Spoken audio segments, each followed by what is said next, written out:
அனைவருக்கும் வணக்கம். இவள் உங்கள் தோழி. குரூப் 4 எக்ஸாம் வந்து லாஸ்ட் வீக் சாட்டர்டே நடந்தது.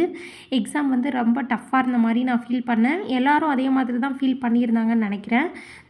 நிறைய இன்ஸ்டியூட்டில் இருந்தும் கொஷின் வந்து டஃப்பாக இருக்குது. கொஷினோட எங்கேருந்து கேட்டிருக்காங்கன்னே கண்டுபிடிக்க முடியல. சோர்ஸ் வந்து ரொம்ப ரொம்ப பழைய எடிஷன்லேருந்து கேட்டிருக்காங்க. கிட்டத்தட்ட ஓலைச்சுவடி அளவுக்கு போயிட்டாங்க. அந்த திருவள்ளுவரே அந்த ஊவேசாவே வந்திருந்தாலும் கொஷின் வந்து கஷ்டமாக இருக்குன்னு தான் சொல்லியிருப்பாங்க. அப்படின்ற மாதிரிலாம் ஃபீட்பேக் கொடுத்துருந்தாங்க. டிஎன்பிஎஸ்சி சைட்லேருந்து என்ன சொல்லியிருந்தாங்கன்னா, கொஷின் அவுட் ஆஃப் சிலபஸ்லேருந்து ஏதாச்சும் கேட்டிருந்தா அதை ஸ்க்ரீன்ஷாட் பண்ணி எனக்கு டேக் பண்ணுங்கள் அப்படின்ற மாதிரி அவங்க கேட்டிருந்தாங்க. யோசித்து பார்க்கும்போது அவுட் ஆஃப் சிலபஸ்லேருந்து எதுவுமே கேட்கப்படலை. சிலபஸ்லேருந்து தான் கேட்கப்பட்டிருக்கு. இலக்கணத்தில் வந்து நம்ம ஸ்ட்ராங்காக இருக்கணும். மொழித்திறன் பயிற்சி இந்த இலக்கணத்தில் ரொம்ப ஸ்ட்ராங்காக இருக்கணுன்றது இதிலேருந்து நான் புரிஞ்சுக்கிட்டேன். அவுட் ஆஃப் சிலபஸ்னு எதுவுமே கிடையாது. ஆனால் தமிழ் வந்து எல்லா மொழியோட மூத்த மொழி அப்படின்னா நமக்கு தெரியும்.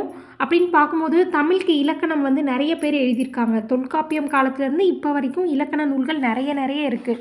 ஸோ அப்போ நம்ம எந்த புக்கை நம்ம வந்து பேஸாக வச்சுட்டு படிக்க முடியும் அப்படின்னு பார்க்கும்போது நமக்கு சோர்ஸ் எங்கேருந்து படிக்கணுன்றது வந்து மிகப்பெரிய கேள்விக்குறியாக இருக்குது.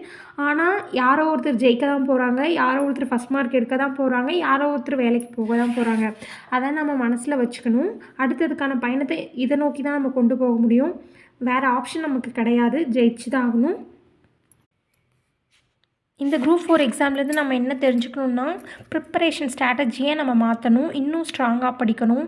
தமிழ் தானேன்னு சொல்லிவிட்டு நம்ம கொஞ்சம் ஈஸியாக இருக்கும்னு நம்ம நினைக்கக்கூடாது. அது வந்து இன்னும் ஸ்ட்ராங்காக நம்ம படிக்கணும். குரூப் 2 நோட்டிஃபிகேஷன் வந்துட்டு ரிலீஸ் பண்ணிட்டாங்க. வேக்கன்சிஸும் ரொம்ப கம்மியாக தான் இருக்குது. ஸோ கொஷினோட டஃப்னஸ் வந்து இன்னும் இன்க்ரீஸ் பண்ணுவாங்க. அதுக்கு தகுந்த மாதிரி நம்ம ப்ரிப்பரேஷன் பண்ணணும். நல்லா பண்ணுங்கள்.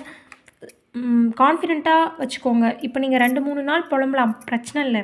எக்ஸாம் முடிச்சுட்டு அந்த விரக்தியில் நம்ம பேசுகிறதெல்லாம் 2-3 நாளைக்கு பேசி முடிச்சுட்டு திரும்ப நம்மளுடைய ஸ்ட்ராட்டஜி, நம்ம பிளான், நம்ம ஸ்டடி மெத்தட் எல்லாத்தையும் இருக்கிறத விட அதிகமான பலத்தோடு நம்ம போட்டால் மட்டும்தான் நம்ம பாஸ் பண்ண முடியும். தேங்க்யூ.